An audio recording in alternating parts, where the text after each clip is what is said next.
Hey y'all, today I'm gonna teach you how to snatch your brows using only drugstore products. Let me show you. I could break it down, take it back to the basics. First things first, before you go and start doing your brows and applying product, you wanna make sure your brow hairs are clean. So if you do a skincare routine before your makeup, which I definitely recommend you do, you wanna make sure that you are using a Q-tip or a paper towel or something to just clean off your brow hair. I highly recommend doing this step first because your brow hairs oftentimes can collect up that serum, those toners and moisturizers that you apply during your skincare routine, and that can often make like your brow gels, your brow waxes, and your brow products slip off or not apply as opaque as they can. So I like to go ahead and clean my brow hairs, make sure the base is clean before I start applying products. Now the first product that I like to apply, which this is my personal method that I like to do, is go in with a brow gel or a brow wax. This one is from Maybelline. It's called the Super Lock Brow Glue. And the first thing I like to do is brush my brow hairs in the opposite direction. So brush them towards my nose. And what this is gonna do is gonna coat your brow hairs with the product, so then you can go in and lay it down. And doing this will kind of help distribute the product, which will help you have longer lasting brows. Once you brush your brow hairs towards your nose, you then want to go in and brush your brow hairs in an upward direction. And I like to brush mine up, and as I get towards the tail, I brush them out. And you just want to make sure your brush is combing through all those hairs.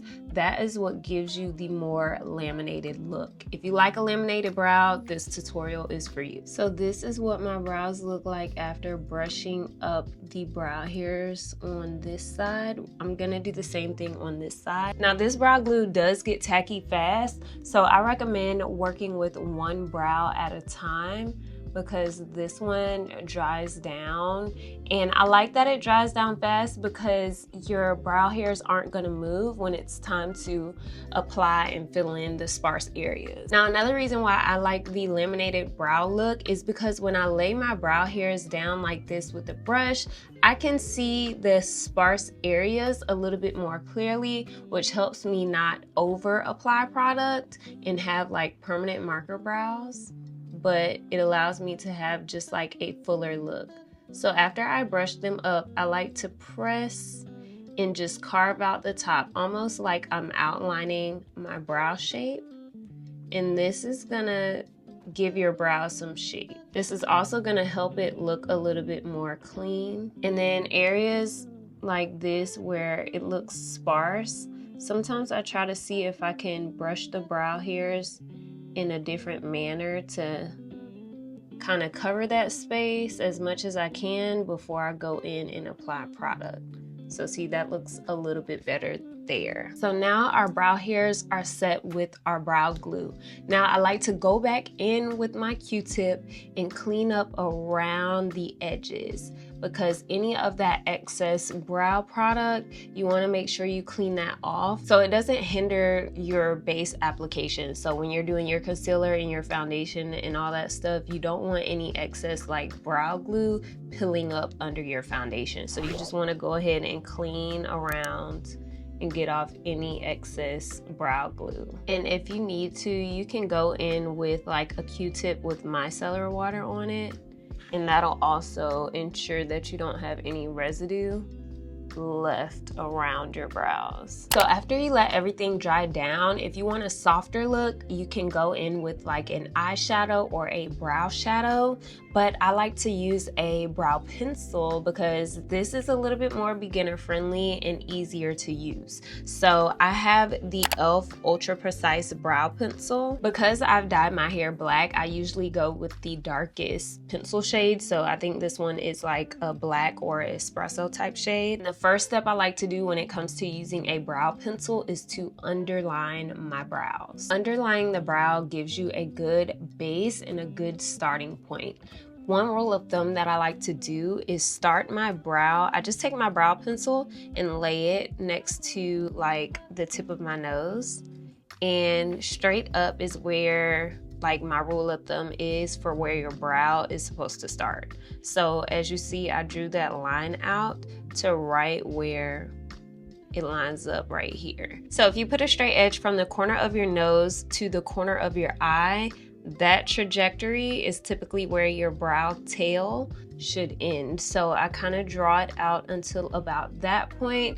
And so that's kind of my rule of thumb of how I go by when it comes to like shaping and framing your brows. While I do have a lot of brow hairs, for someone who might have less brow hair than me and you're trying to figure out, well, how long do I need to draw my brow, or how close in do I need to draw my brow, that's a rule of thumb that you can try out and see if you like how your brows shape your face. Now, as you can see here, this line looks a little bit harsh. So if you happen to be heavy-handed or your line looks harsh, use the spoolie side, which is the brush side of this product, to just blend that line up into your brow hairs. Not only is this gonna help shade and tint your brows and make them look fuller, but this is gonna help like diffuse that line so it doesn't look as harsh. Now from here, I like to go ahead and outline my tail on the top side, just because my tails are the sparse areas of my brow. Now from here, the easiest thing to do is go ahead and fill in any other sparse areas in between the areas that you underlined and carved out. And just kind of with a light hand, you want to make sure you're using a light hand and you're not pressing super hard, especially if you're using a dark color, because you don't want to have those permanent marker looking brows if you're going for a natural look. And then once you fill in like the tail ends of your brows, the only thing to do left is the front part of your brows. And I like a more feathery, defined looking brow. Like I want my brows to look like they're microbladed, and they're not. So if you don't like that look and you want something more softer, you can continue using the pencil and just do like feather strokes in the front of the brow to fill it in. It still looks hair-like, as you can see, but it's a little less in your face versus like you doing brow strokes with a brow pen. So I'm gonna show you the difference and then I'll just match them up at the end. But I like to go in next after I finish with my pencil and fill in the front portion of my brow with a brow pen. And this is the NYX Lift and Snatch Brow Tint Pen in the shade Espresso. So with this brow pen, you really want to use a light hand when applying this product, and you may even want to trial it out on the back of your hand or on a napkin, just so you can understand how the product applies based on the way that you stroke the pen. So if you press down hard, it's going to be a super thick line, and that's not what you want. You want hair-like looking strokes, and to achieve those strokes, you want to just do a gentle flick, and you almost barely want to even touch your skin with the pen.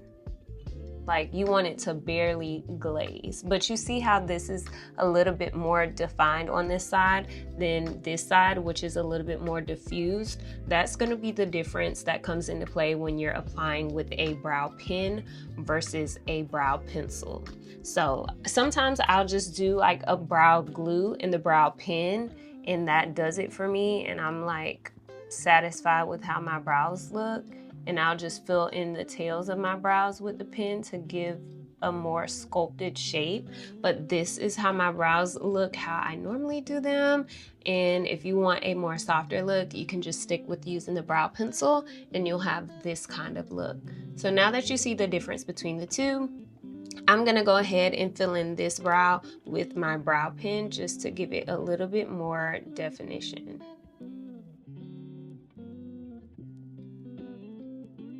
Now, while this may look slightly aggressive right now, that only looks like that because the brows are the only thing done on our face. Now, if you're a no makeup girly and you don't plan on wearing makeup, but you still want to know how to do your brows, I recommend just sticking to the brow gel. And if you have super sparse areas you want to fill in with the pencil, you can, but I would try a lighter shade. I always like do my brows with just brow glue when I'm going to the gym or on a daily basis because I don't wear applying makeup every day. So brow glue is my makeup. So if you want like that natural look, I definitely recommend just using a brow glue. And the Super Lock one from Maybelline is T. She's that girl. She's my favorite drugstore brow glue. Now, if you want a more glam look and you're doing like a full face, applying foundation, that kind of thing, this is going to be more of the vibe that I personally would go for, because I love a sculpted brow. I like my brows to be snatched, laid all day. So this is what we're working with. Now, the last and final step, you can either do one of two things. If you want a softer look, you can go ahead and clean up your brows with a Q-tip around the edges. So you would just take this and kind of clean it up so it looks like more clean, more precise, all the things. Now, if you're doing, like I said, a full face, I like to go in and clean up with concealer. Concealer is helpful when it comes to cleaning up the brows, especially if your brows are not tamed. So what I mean by that is if you haven't gotten your brows waxed or plucked and they're growing out and they're not like clean and sharp underneath, concealer is gonna be the girl that is gonna help you kind of clean it up, fix it up, and make it look like your brows are freshly waxed, even if they're not. So I'm not a brow waxer at this moment in time. I just be plucking my brows, and then I like to go in with concealer. This is the e.l.f. 16-Hour Camo Concealer. This is in the shade Deep Chestnut, and I'm gonna take just a little bit of this to clean up under the brows. A little goes a long way. You do not have to like cake on the concealer unless you're doing like a dramatic full glam look, but I just like taking a small concealer brush and just like brushing on some product, not too much, and then going under, and you're just gonna underline where you drew the line with the pencil. I recommend using a shade close to your skin tone so you don't have that halo brow look where it almost looks like over highlighted under the eye. But if that's the look you're going for, by all means, girl, do it. And so then once you underline the brows with the concealer, I just like to blend it down onto my lid. You could also blend out this concealer with a Q-tip if you want a super airbrushed natural look. And I know you're like, okay, well, why am I apply the product if I'm gonna just wipe it off with a Q-tip? But Q-tips actually help blend it out and helps you get really, really close. So sometimes I like to do this instead of using a brush to blend it out. But you know, if you want all that product you apply to stay on the face, use a brush. But like doing this helps clean it up and it looks a lot more natural in my opinion. Now, if you want to, you can conceal over top of your brows. Sometimes I don't like to do it because I just feel like as I do my base routine, it's gonna kind of like just soften the top of my brows. But if you want a super snatched and precise look, you can definitely carve out the top of your brows as well. And I recommend using like your foundation shade to carve out the top again so you don't get that halo brow effect. Now from here, I'm gonna go ahead and do my base routine and then I'll show you guys the finished look. And boom, this is my brows once the full look is complete. And you can't tell me the brows aren't popping. Like, I love doing my brows like this. I think it shapes my face very well, like this eyebrow shape, but it also looks super defined and very natural at the same time. Like, it just looked like your girl's got naturally thick brows, and I love that for me. So if you guys enjoyed this video and you want to see more makeup tutorials like this, please let me know what you want to see in the comment section below. And as always, be kind, be true, and be you to full. Bye!